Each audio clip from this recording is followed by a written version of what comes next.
Hey, my name's Sydney. I'm 48 years old. My life hasn't exactly been a smooth ride for me.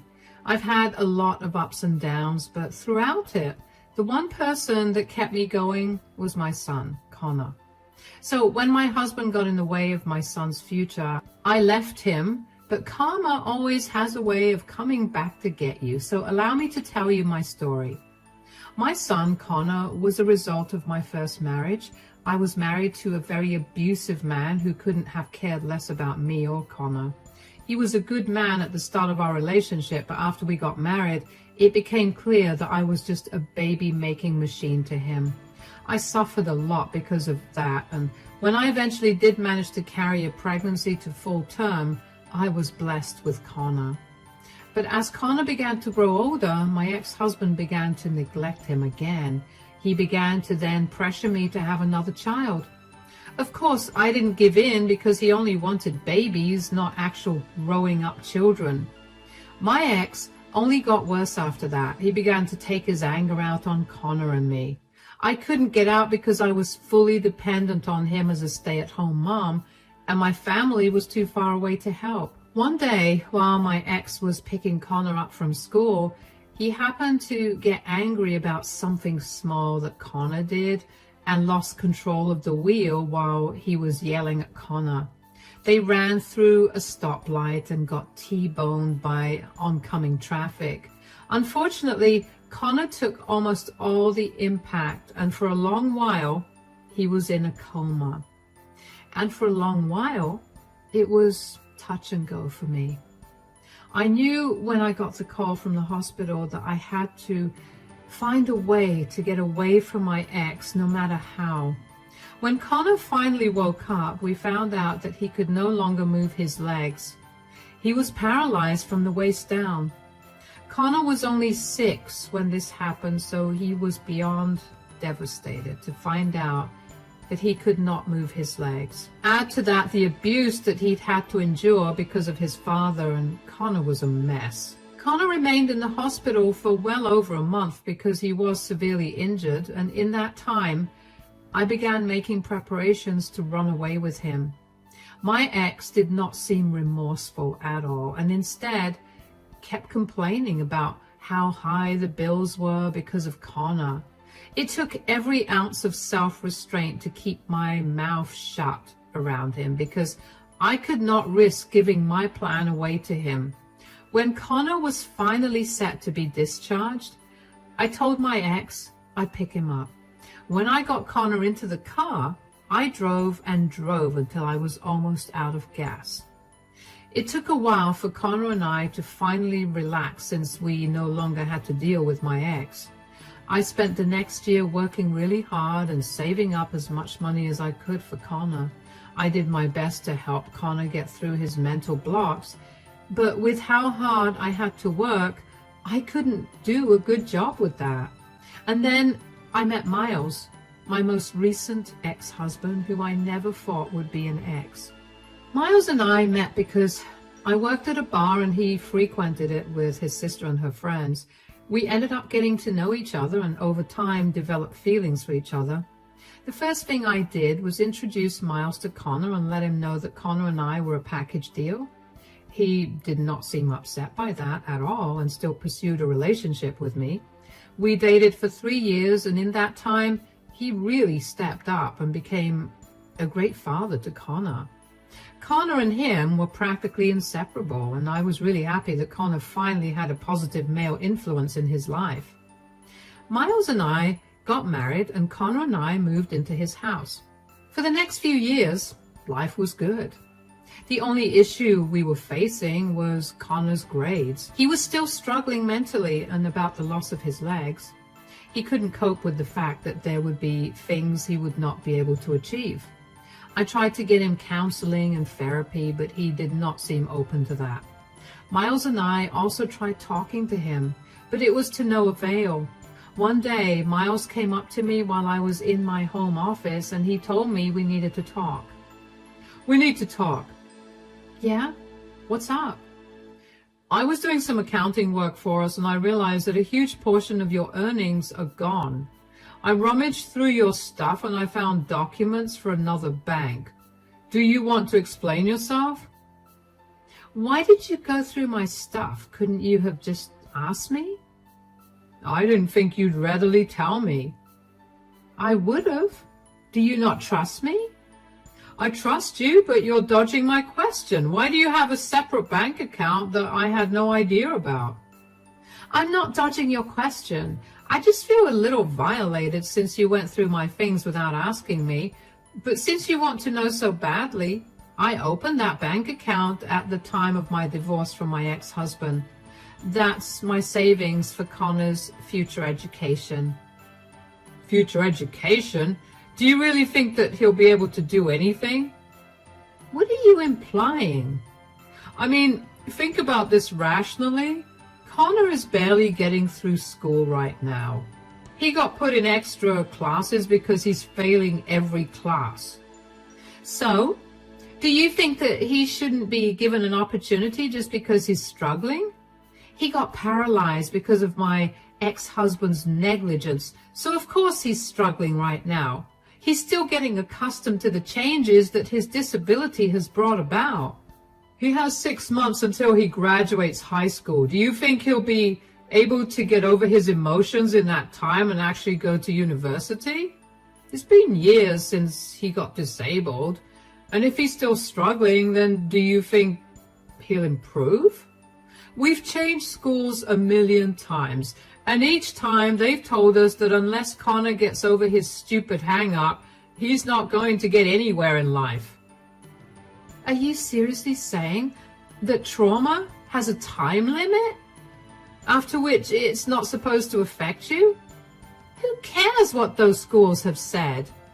You've raised Connor since he was 8. You're like his father and you think of him this way? Don't bring unnecessary emotions into this. I'm seriously asking you, because if you've been saving since you divorced your ex-husband, and if you've been putting a similar amount to what you've been putting in so far, you must have racked up quite a bit of money. Oh, and what do you want to do with that? Buy another house? Spend it on something for yourself? We don't need another house, but we could buy all of us something nice. Absolutely not. I don't care what you want to do or want to have. That money is Connor's. I've poured my heart and soul into saving that money. You have no right to that money, and nothing you say will change that. Whether Connor chooses to go to college immediately after he graduates or not, that money is for him. I will not be having this conversation again. I did not like Miles snooping around through my things, and I especially did not like him implying that Connor's education money was never going to get used. I knew that Connor was struggling with school and his grades were a reflection of that, but I also knew that there was more to his education than just his grades. I knew that no matter what Connor said or did, he still wanted to have a normal future like every kid his age, and that was why I saved all that money up. Over the next month or so, Miles would randomly bring up expensive things that he wanted to purchase and hint at me buying them for him with the money I'd saved up. I'd shut him down by telling him to save his own money and buy those things himself, but I was really irritated by his behavior. Did he really think so lowly of the child that he helped raise? Were his needs more important than Connor's in his head? I tried my best to tell Miles to drop the topic, but every time he'd tell me that he was just checking if I changed my mind. Yeah, that only made me angrier. Miles would suggestively ask me to buy him things almost every day, but one day he didn't mention buying anything at all, even though it was a relief to not have to deal with his requests. I couldn't help but feel like something was off. So I cautiously asked him what was going on with him. What's going on? You've been really quiet today. Well, I just got off the phone with my sister. Oh, is everything all right with Macy? Apparently they're struggling a lot financially. Oh no. Why? I thought she and her husband were making a good amount of money. Yeah, but they have a lot of debts to pay off and it's been making a dent in their earnings. They're at a point where they don't think they'll be able to pay for Jack's college. That's so sad. But Jack does have other ways of going to college. He's a smart child, so I'm sure he'll be able to get a scholarship. Yeah, but they doubt that he'll get a full ride. The rest of the tuition fees will be difficult to pay off. Jack can very easily take out a student loan. It shouldn't be a huge amount, especially if he gets a scholarship. The poor kid's already grown up surrounded by the payments of loans thanks to his parents. Do you want him to be burdened with more loans? Why are you getting all riled up? What do you expect me to do here? I want to be able to help them out. They were a huge help to me, and it's not nice to see my sister struggling like this. I get that feeling more than anything, darling, but we're also barely getting by. There's no way for us to help them out. We could help Jack out. You have savings to give him from. Savings? I don't. Are you talking about Connor's college fund? Yeah. I told you this before. That money is Connor's only. That's not going to anybody else. Come on, we could split it and Connor could take out a loan for the rest. You're okay with Jack not having any loans on his head and Connor having to deal with them? Jack is an able-bodied person who can easily work wherever he wants to pay off his student loans. Connor can't. Which is why I've been so meticulous with saving up for him. We can help Connor pay off his loans. Then why don't you help Jack pay off his loans? Why does my son have to suffer when I've done everything in my power to make sure that he has a secure future? Come on. You know how my sister helped me out while I was severely depressed. She's the reason I met you. I fully appreciate everything your sister did for you, but I can't sacrifice my son's future. I really do not want to have this conversation with you again. Drop it. I couldn't understand why Miles kept talking about the money I'd saved up for Connor's education. And why was he so keen to help his sister out over the child that he helped raise? I know that he was severely depressed before we met, and the only time he ever went out was when his sister would physically drag him out of the house to go drinking with her and her friends. Yeah, I was grateful that I got to meet Miles because of her efforts, but I could never give away the money I worked so hard for to secure Connor's future. We were, at best, a lower middle-class family. We made just enough to get through each month and also have some savings. Giving away even a fourth of the money that I'd saved up for Connor would be very difficult to replace. Miles knew that, and he still insisted on helping his nephew, Jack. From what I'd seen, Jack was a great child, and he was also incredibly smart. The way his parents spent money was ultimately going to cost him, and that was something his parents should have realized. If I had the money, I would have helped, but I barely had enough for Connor. And when Connor found out that I had saved a lot of money for his education, he cried with joy and immediately began looking into his future. There was no way that I was going to kill that joy of his. After that conversation, things between Miles and I were a little awkward for a few days, and then we went right back to being like how we always were. I was glad that Miles didn't bring that topic up again. Until one day, I got notified that all the money from my savings account had been transferred into another account. I barely had time to register whose account it was transferred to before I was frantically calling my bank. Just as I was waiting for customer service on the phone, Miles walked in. What's going on? Why are you panicking? I just got alerted that all the money out of Connor's account got transferred. I'm trying to get in contact with the bank and figure out what's going on. Oh yeah, there's no need to do that. What? What do you mean? I was the one who transferred all your money. What? Why would you do that? How did you even get access to it? Give it back to me right now. No, I already gave the money to my sister. She needs it way more. What is wrong with you? That money was mine. You have to ask her to give it back to me. Well, today was the last day to make the payment for Jack's university. She made the payment as soon as she got the money. None of us have that kind of money to give you back. I specifically told you that money was not for anyone but Connor. How dare you? What am I going to do about Connor's education now? How stupid of you to think a useless person like him deserves to go to college. Excuse me? You've been so irrational and blind to everything that you didn't even notice how stupid your son truly is. He's pathetic and definitely doesn't deserve that money. Jack, on the other hand, has so much potential. He's been among the top students of his school for all 4 years, and he'll go much ahead in life. Connor will continue to remain a burden to us, whether he gets a college education or not, so the money was useless to him. How could you possibly say such hurtful things about the boy you helped raise?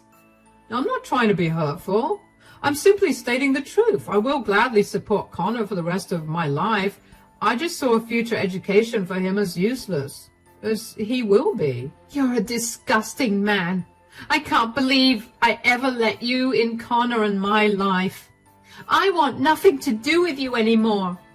You're overreacting, Sydney. Calm down. Calm down? Overreacting? You've not only thrown all my years of hard work down the drain, but you've also ruined Connor's future.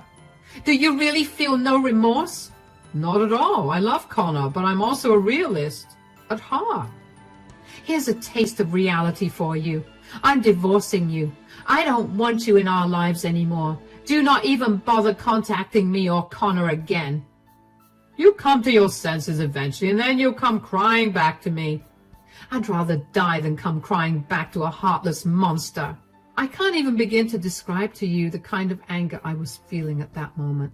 Miles had raised Connor himself, and yet he threw away his entire future like that. Not to mention, he saw how hard I worked to save up that money. I was not a fan of him asking me to give the money away to his nephew, but I was glad that he at least asked me before he did something. I don't know why I was stupid enough to let my guard down. I should have considered that a warning sign. Then again, I never thought that Miles was capable of doing something so horrible. Aside from how betrayed I felt because of Miles, the only other thing I felt was guilt and shame. I didn't know how to tell Connor that the future we'd been planning for him for so long was not going to be a reality. Even if it was, he'd have to work very hard to get it. Connor was confused about what was happening, because when I went to pick him up from school, I started driving in the opposite direction of our house. He asked me what was going on, and in the briefest way possible, I told him that Miles and I were getting a divorce. Connor was taken aback, but remained silent until I got to my mom's place, which was a good 4 hours away from where we lived. When I finally calmed down enough, I sat Connor down and explained what had happened.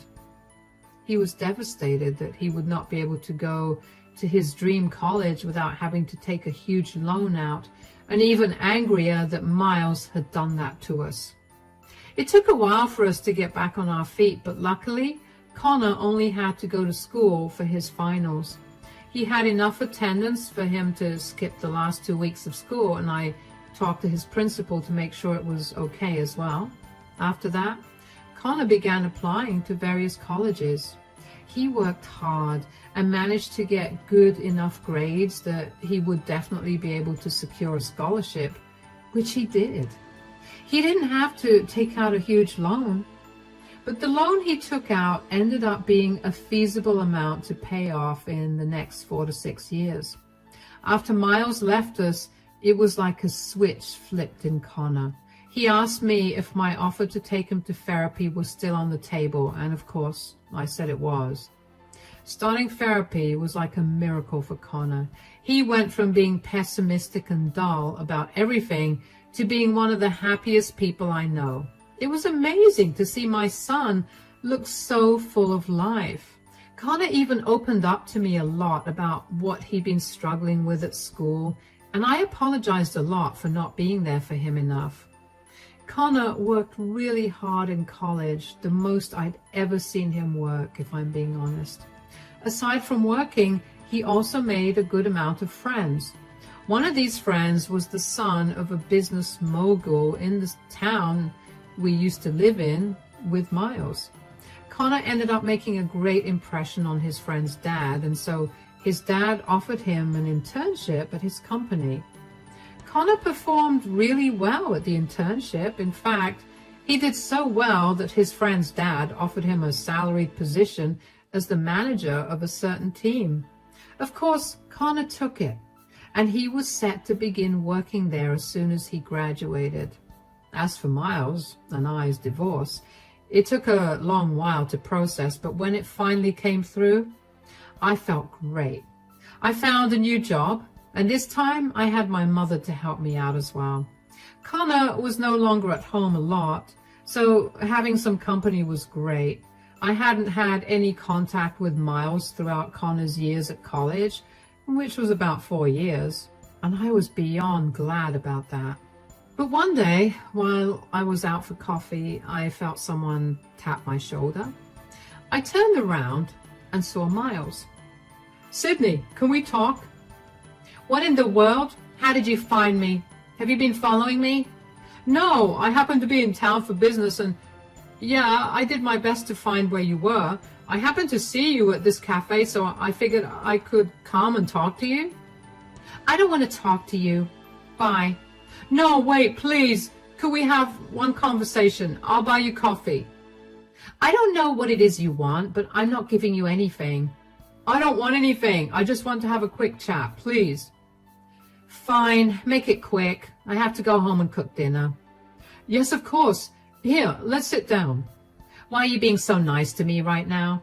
"It's been a long time since we saw each other. It would be rude of me to not be nice." "Yet, when we were together, you happily gave away Connor's future." "About that, I'm so sorry that I did that." "Your apologies mean nothing to me, Miles. What do you want to talk about?" "Nothing in particular. I just wanted to ask you how you were doing." "Cut it out. I know you. You need a favor and you need me to help you out. What is it?" "I just wanted to apologize for everything I said and did all those years ago. I know I hurt you and Connor deeply. I shouldn't have gone behind your back and given away the money you worked so hard for. And more importantly, I shouldn't have misjudged and talked down to Connor. I should have been more empathetic and understanding of what he was going through, but it looks like he's been doing good now. I'm so sorry I underestimated our son." "Our son? He's not your son at all. He's only mine. You did nothing but make things worse for him. If you were truly his father, you would never have constantly told me how incapable Connor was. You have no idea how deeply those words affected him. If I had known that you tried to get him to convince me to give you his money, I would have left you much earlier. I know I messed up, but clearly Connor would have been doing okay with or without me." "How do you even know that he's doing good?" "That's the thing. My old boss retired and my company had the position open for quite a long time because they could not seem to find a good enough hire. And recently they did. Imagine how surprised I was to find out that it was Connor. Apparently he's been good friends with the CEO's son, and he has a lot of great qualities that the CEO admires, and that's why he's been given such a high position at such a young age." "Oh, so what? Are you scared that Connor is going to mess things up for you? Is that why you've been trying to contact me? Is that why we're talking right now? Do you want me to speak to Connor and tell him to put things aside and not let his past get in the way of work?" "I'm just worried that it'll impact my job. I'm going to get married soon and I have a child on the way. I can't afford to lose this job. I just want you to tell Connor that I'm sorry for whatever I've done to him and ask him to be lenient towards me." I know how I've raised Connor, and I know that he would never fire you, but I also know that he's been through enough because of you, so he would never be lenient with you. I hope he works you like a dog and constantly criticizes everything you do. I will not tell him we met today, so be prepared for anything. Good luck. Do you really not care for me at all, even after we spent so many years together? You never cared about me or Connor when I was with you, so why would I care for you now? Never contact me again. Bye.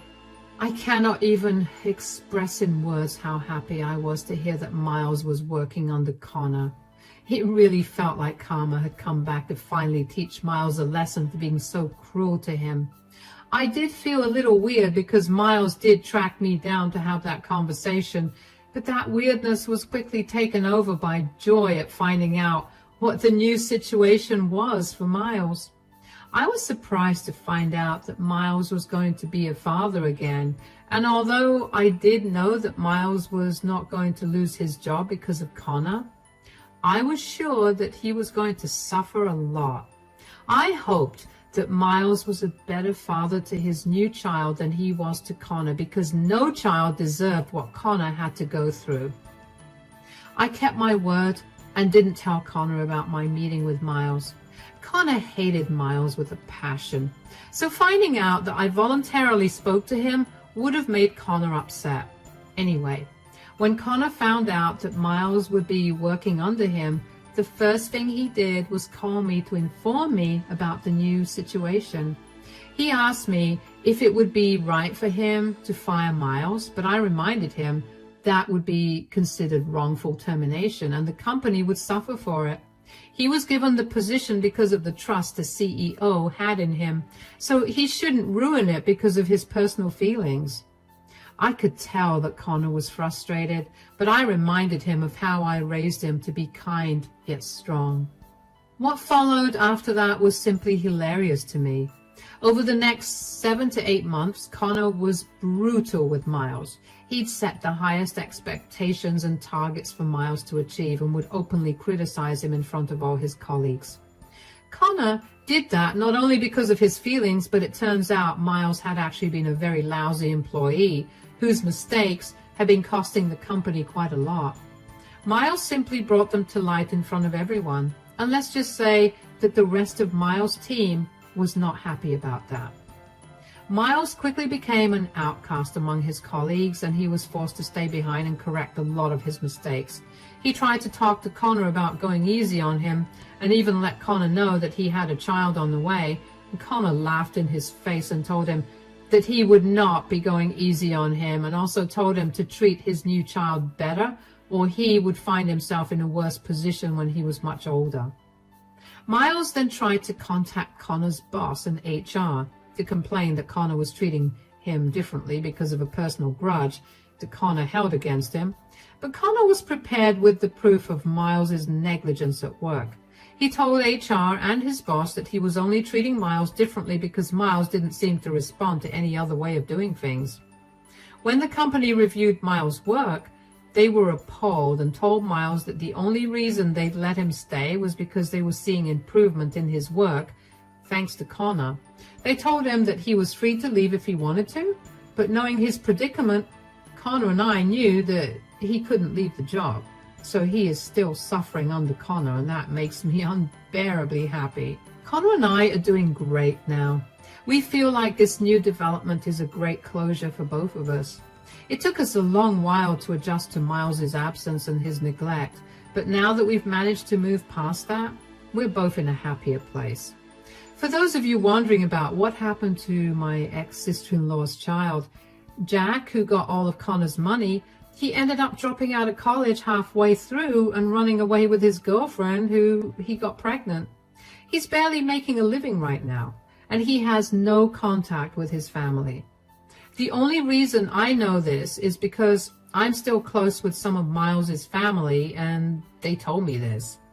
I feel sad that the money I saved up for so long got wasted like that, but I'm glad that in the end, things worked out for the better. I can only imagine that life has so many more good things to offer us. So I'm excited to see what they are. Thanks for listening to my story.